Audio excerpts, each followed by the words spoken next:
Les Campbell considered himself a serious amateur photographer, and thus his approach to photography was as an avocation rather than as a vocation. He was devoted to promoting the excitement and joy of photography, and for more than 60 years, he shared his knowledge, enthusiasm, and appreciation for the art with others. Known for his photos of the Quabbin Reservoir, Campbell passed away last September at the age of 95, and producer Dave Frazier takes a look back on his life and the many people that he touched along the way. My first hobby really was bird watching, and it very soon wanted to photograph birds. And you just don't photograph birds with a snapshot camera. So you really have to get serious about photography, and so I did. Les Campbell is considered by many to be Western Mass's most well-known photographer. Over the course of his 80-year career, he was an innovator, an entrepreneur, an inventor, lecturer, teacher, as well as a master of his craft. Of course, I wasn't born when his career started, but by 1958, he won an award from the Photographic Society of America as the top exhibiting nature photographer in the world.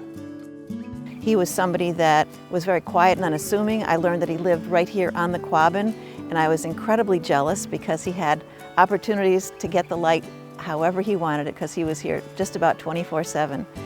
As a teenager, Les worked in the water quality lab at the Quabbin Reservoir, and it was there that he developed an appreciation and love for the Quabbin region. The reservoir changed life forever for the Swift River Valley when it was built in the 1930s, and Les wanted to share that story with others through his photography. He spent 44 years working there. You know, he had the key to all the gates and the back roads and the key to the boat because he took water samples. So he got to see the beauty of it.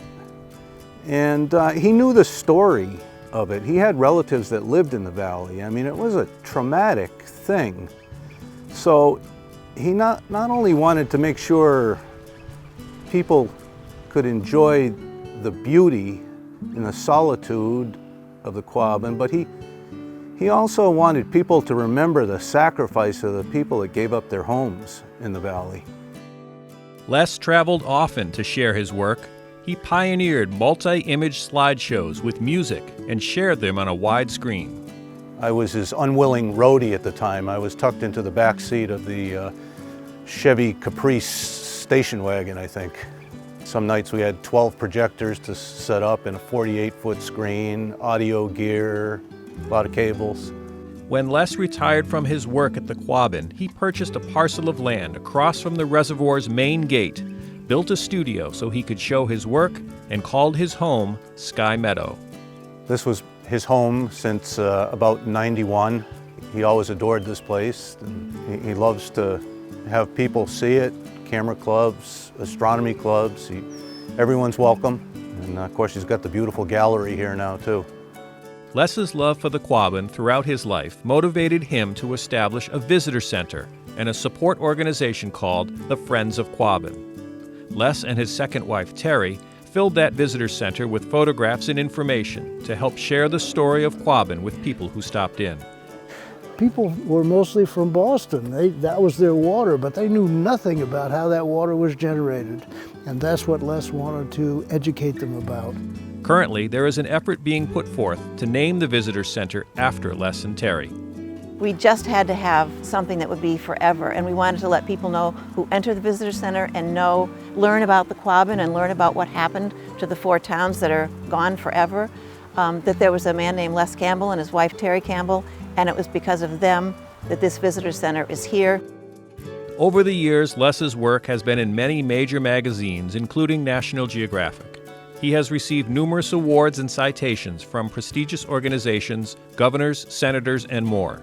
But his passion for the last 40 years and what he may be remembered most for is his love of teaching other people his skills.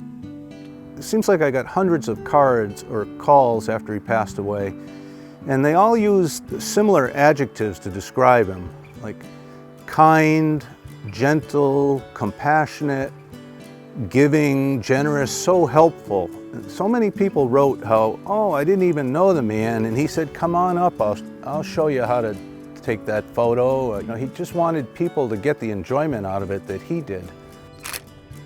The local photographic community lost a good friend when Les Campbell passed away last September. He will be remembered as a gentle soul who was compassionate, generous, and humble. Humble may be the reason he never wanted to be referred to as a professional photographer. He used to say, "I'm just an amateur." I take pictures of anything that appeals to me aesthetically, and I hope people look at it, they feel a sense of beauty and joy in looking at these images. It happens to be of a subject, the Quabbin Reservoir, which is very special. I just want people to come here and enjoy them.